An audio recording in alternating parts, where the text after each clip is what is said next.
Lấy ó thì lại à.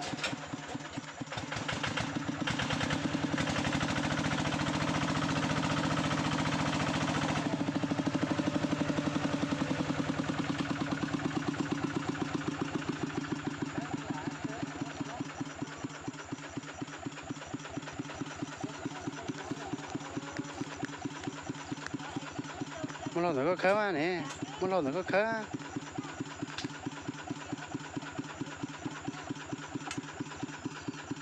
Một trái sát tỏi rồi, trái có xuống to ra, trái có đà rồi.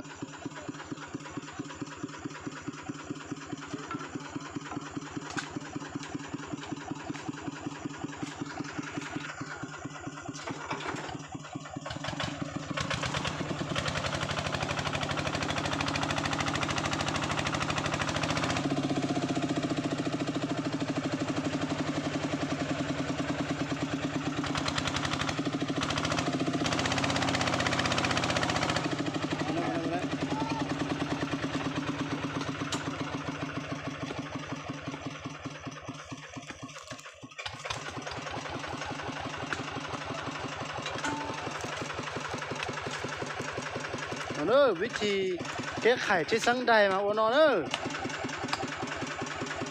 thôi nó mà đi lái nữa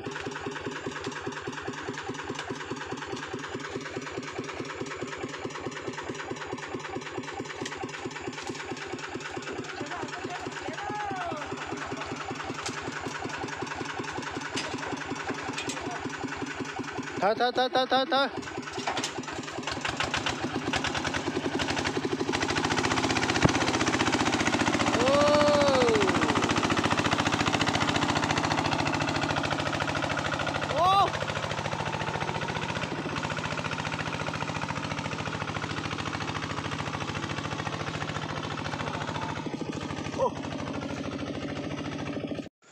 nó tốt cho kia đó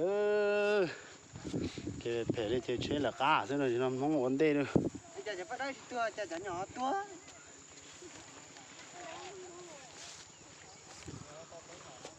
ở chế có lá nữa nè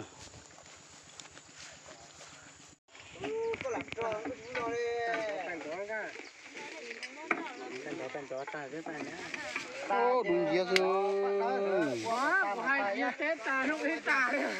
Ừ. Nó chết cả. Đừng nó trâu nát chế này thì mà cho một tròn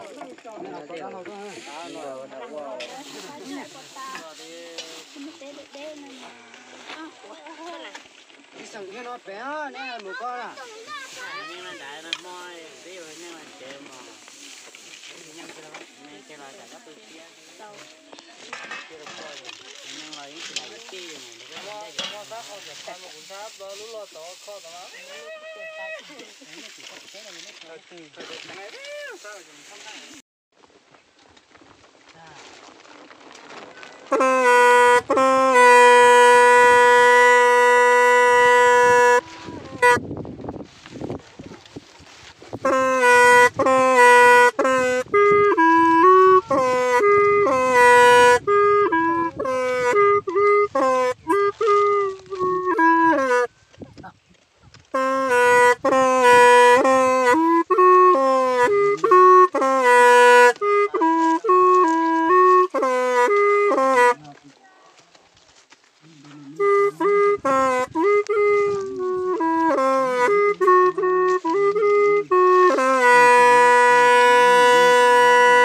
trong đợt tà nữa